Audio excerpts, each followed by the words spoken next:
Every time you take your Apple Watch off to charge and put it back on, you have to enter a passcode to unlock it. MacBooks have Touch ID, iPhones have Face ID, but your humble Apple Watch has no such feature. So entering the password is your only recourse. Or is it?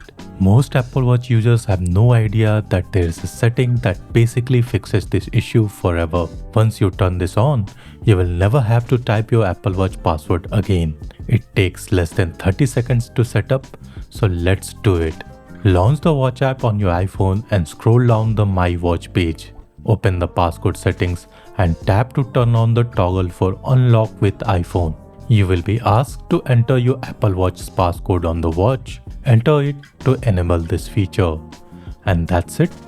Now you don't have to worry about unlocking your Apple Watch again.